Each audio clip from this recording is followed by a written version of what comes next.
ኤርትራ የፊያሜታ ጊላይ አገር፣ የስዕላይ ብራህ አገር፣ የአቦይ ተህሊ አገር፣ የተክላይ ዘድንግል አገር፣ የሆቴል ፓራዲዞ አገር፣ የቁባይ ሲላ አገር፣ የምንወደው ደራሲያችን በዓሉ ግርማ በኦሮማይ መጽሐፉ እንደ ፊልም ግልጥ አድርጎ እየተረከልን ዝንተ ዓለም እንድንወዳት ያደረገን የቀይ ኮከብ ትዝታ ወመዘክር ኤርትራ የፊዮሪ አገር፣ የሳባ አገር፣ የማርቲና አገር፣ የብረቲ አገር፣ ፊያሜታ ጊላይን የመሳሰሉ ሸኮሪናዎችን ያበቀለች ውብ የውቦች እመቤት። ኤርትራን ስንጠራ ቅድሚያ ወደ አእምሯችን የምትመጣው አስመራ ናት። የአስመራ ናፍቆት ይገድላል። አስመሪና አስመሪቲ አቲ ጽብቅቲ ወይ ስታምር ቀሽቲ እኮ ናት። ያኔ በልጅ አእምሯችን በዘንባባ ጥሏ ተሸክፋ በፖስት ካርድ ስትቀርብልን የኛው ቢት እያልን እንመጻደቅባት ነበር።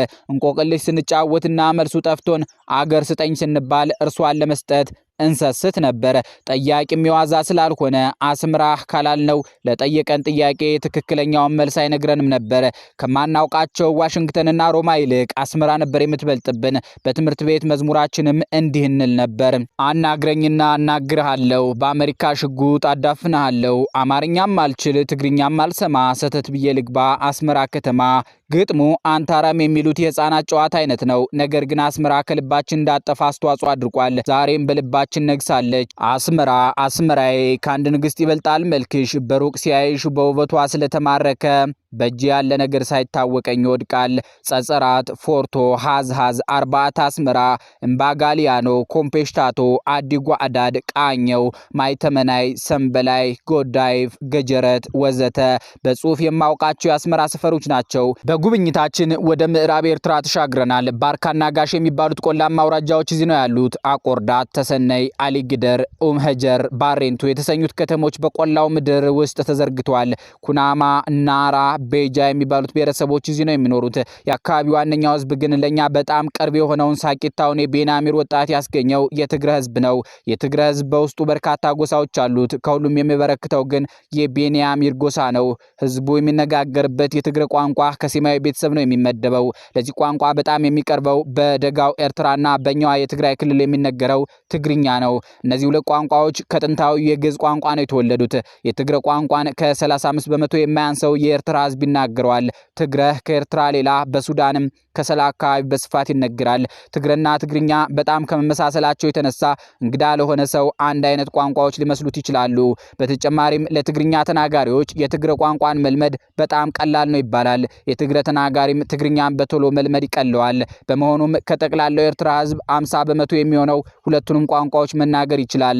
ምዕራባዊ ቆላ ኤርትራውያን በጣም የሚያደንቋቸውን እንደ ሐሚድ እድሪስ አዋቴ፣ መሐመድ እድሪስና እድሪስ ገላውዲዮስን ያፈራ መሬት ነው። በዚህ ሰሞን ልቤን ያሸፈተው የትግረ ልጅ ግን አህመድ ሼህ ይባላል።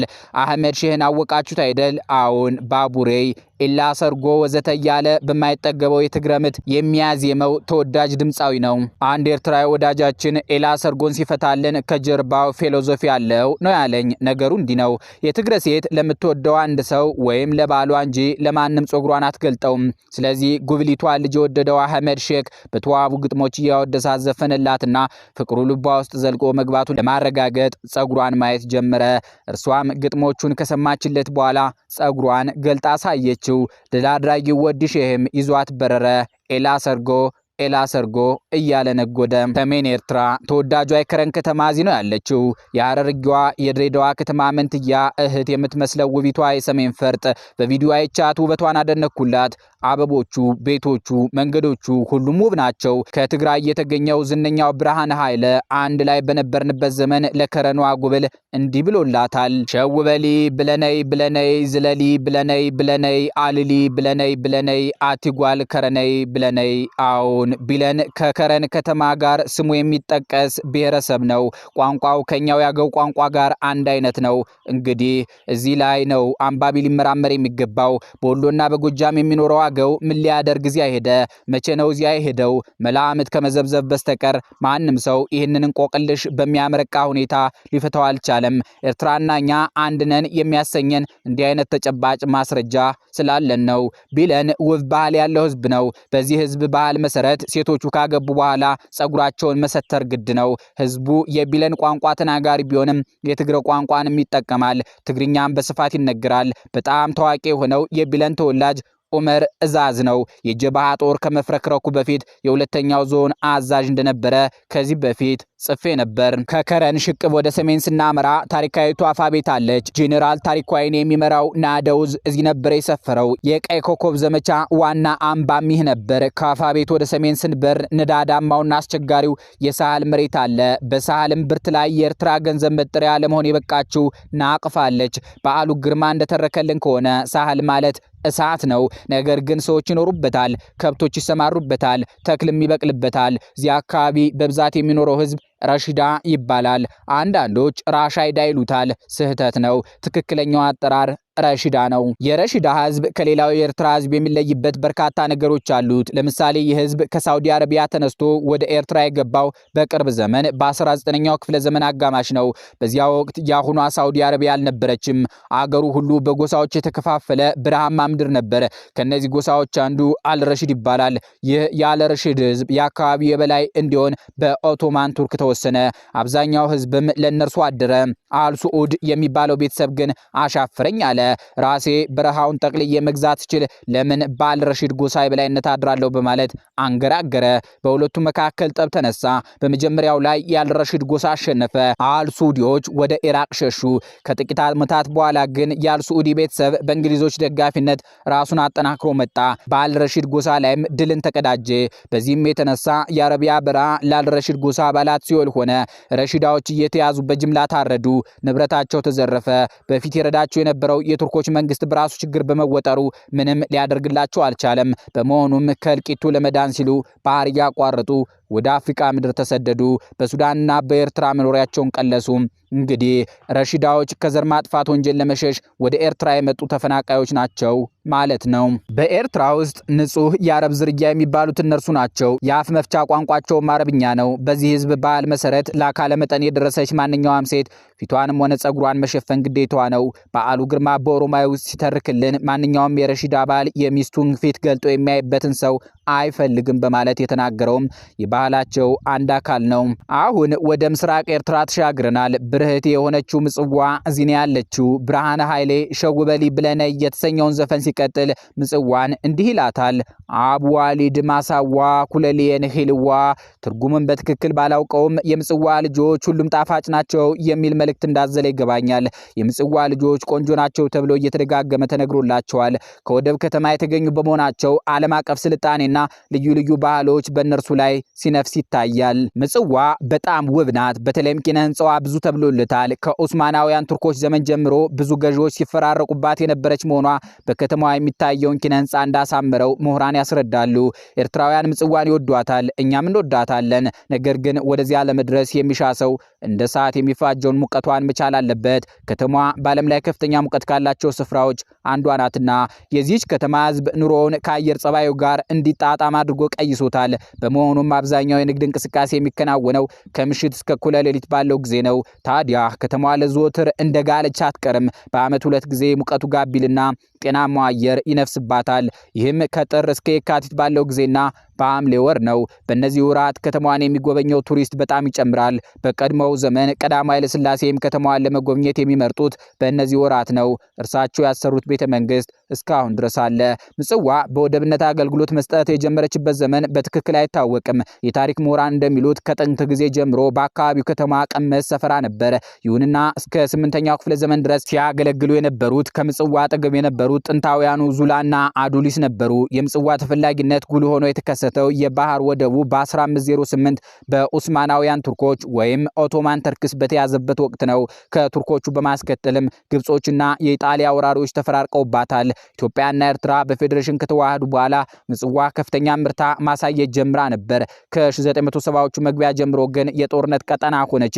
የሻዕቢያ ኃይሎችና የኢትዮጵያ ሰራዊት ከፍተኛ እልቂት የተፈጸመባቸውን ጦርነቶች አካሂደውባታል። በተለይም በ1982 እንደ አውሮፓውያን አቆጣጠር በ1990 በተካሄደው ጦርነት ከሁለቱም ወገን በ10 ሺህ የሚቆጠር ሰራዊት መርገፉን ሁኔታውን በቅርበት የተከታተሉ ወገኖችና የአይን ምስክሮች ገልጸዋል። የ50 አለቃ ታደሰ ቴሌ ሳልባኖን ምጽዋ አስታውሱት።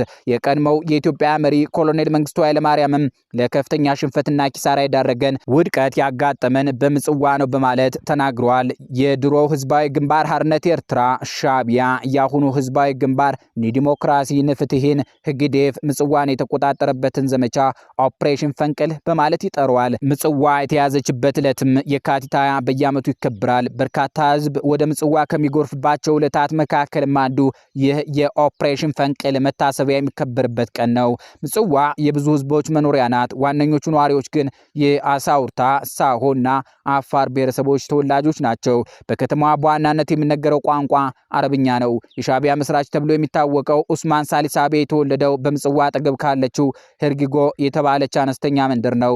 ኢብራሂም አፋ፣ ረመዳን መሐመድ ኑርና አሊ ሰኢድ አብደላን የመሳሰሉት የህግአዬ ወይም ሻቢያ እውቅ ኮማንደሮችም የምጽዋ ልጆች ናቸው። ከምጽዋ ወደብ ዝቅ ብሎ ጥንታዊቷ የአዶሊስ ወደብ ትገኛለች። ይቺ የወደብ ከተማ ከክርስቶስ ልደት በፊት ጀምሮ የተጓዦች መግቢያና መውጫ ነበረች። የጥንቱ ሮማውያንና ግሪኮችን በደንብ ያውቋታል። አጼ ካሌብ ወደ ደቡብ አረቢያ ሲዘምት ወታደሮቹን በመርከብ ያስጫነው ከዚህች የወደብ ከተማ ነው። በሀገራቸው ከፍተኛ በደል ያጋጠማቸው የነብዩ መሐመድ ተከታዮች ከጥቃቱ ለመሸሽ ወደ ኢትዮጵያ ሲመጡ በአዱሊስ በኩል ነበር ያለፉት። ሌላም ብዙ ታሪክ ተስተናግዷል። በአዱሊስ ከምጽዋ ወደ ማሊ ኤርትራ ለመጓዝ መንገዱን ስንጀምር በቅድሚያ የምናገኘው የሳሆ ህዝብ ነው። ይህ ህዝብ በስተደቡብ በኩል ከሚጎራበተው የአፋር ህዝብ ጋር ተመሳሳይ የሆነ የኢኮኖሚ መሰረት አለው። ሁለቱም በከብት እርባታ ነው የሚተዳደሩት። ሁለቱም ኩሻይ ቋንቋ ነው የሚናገሩት። ባለባበስ ግን ሳሆን ከአፋር በቀላሉ መለየት ይቻላል። ለምሳሌ የሳሆ ተወላጅ የሆነ ሰው አፋሮች የሚታጠቁትን ጊሌ የሚባለውን ረጅም ቢላዋ አይታጠቅም። የሳሆ ሰው የሚያሸርጠው ሽርጥም ከአፋር ሽርጥ ረዘም ይላል። ከዚህ በተጨማሪም ሳሆ ብዙ ጊዜ ከእጁ ጦር አያጣም። ታዲያ የሳሆ ቋንቋ በትግራይ ክልል ምስራቃዊ ዞን የሚኖረው የኢሮብ ህዝብ ከሚናገረው ቋንቋ ጋር ተመሳሳይ ነው። ሳሆ ሙሉ በሙሉ የእስልምና እምነት ተከታይ ነው። ኢሮብ ግን በአብዛኛው ክርስቲያን ነው። ከዚህ ውስጥ የሚበዙትም ካቶሊኮች ናቸው። በሌላም በኩል የኢሮብ ህዝብ አራሽ ገበሬ ይበዛዋል። የሳሆ ህዝብ በከብት እርባታ ነው የሚተዳደረው። ሳሆን ስናልፍ ደግሞ ትግርኛ ተናጋሪው ህዝብ በስፋት የሚኖርባቸውን የአካለ ጉዛይ፣ ሰራይና ሐማሴን አውራጃዎች እናገኛቸዋለን። በኤርትራ ውስጥ ካሉት ብሔረሰቦች መካከል ብዙ ቁጥር ያለው 50 በመቶ የሚሆነው ይህ ትግርኛ ተናጋሪ ህዝብ ነው። ይህ ህዝብ በባህሉም ሆነ በቋንቋው ከኛው የትግራይ ህዝብ ጋር ይመሳሰላል። ህዝቡ በአብዛኛው የኦርቶዶክስ ተዋሕዶ እምነት ተከታይ መሆኑም ከትግራይ ህዝብ ጋር ያመሳስለዋል። ይሁንና ቋንቋው ባለፉት በርካታ ዘመናት ከጣሊያንኛ፣ ከአረብኛና ከትግረ ቋንቋዎች ጋር በመወራረሱ በኢትዮጵያ ውስጥ ከሚነገረው ትግርኛ የተለየ ዘዬ ሊሆን በቅቷል። እጅግ በርካታ የሆኑ የኤርትራ ከተሞች ያሉት በዚህ ክልል ነው። ጊንዳእ፣ ሐሙሲት፣ ሰገነይቲ፣ ደቀ ማዕረ፣ መንደፍራ ወይም አዲ ኡግሪ፣ አዲ ኳላ፣ ሰናፈ፣ ደባርዋ ወዘተ እዚህ ነው የሚገኙት። በማዕከላቸው ደግሞ አስመራ ጉብ ብላ ትታያለች። ከከተሞቹ መካከል የሚበዙት በጣሊያን ዘመን የተቆረቆሩ ናቸው። በሰራይና በአካለ ጉዛይ አውራጃ ውስጥ ግን የጥንቱ የአክሱም ዘመነ መንግስት ታዋቂ ከተሞች የነበሩት እንደ ሐውልቲና መጠራ የመሳሰሉ መንደሮች ይገኛሉ። በእነዚህ ከተሞች ፍርስራሽ ስር ገና ያልተነካ ድልብ የአርኪኦሎጂ ሀብት አለ። ወደፊት ቆፍረን የምናወጣቸው ማቴሪያሎች የህዝቦቻችንን አንድነት የሚመሰክሩ ቋሚ ቅርሶች አድርገን ልጆቻችንን እናስተምራለን ብለን ተስፋ እናደርጋለን። ኤርትራን በኤትኖግራፊ ጉዞ እንዲቃኝተናታል። ነገር ግን በዚሁ አናበቃም። ወደፊትም በተሻለ ዝግጅት ተመልሰን እንዘይራታለን። ለአሁኑ በዚህ ይብቃን። ሰላም። አፈንዲ ሙተቂ ነሐሴ 30 2006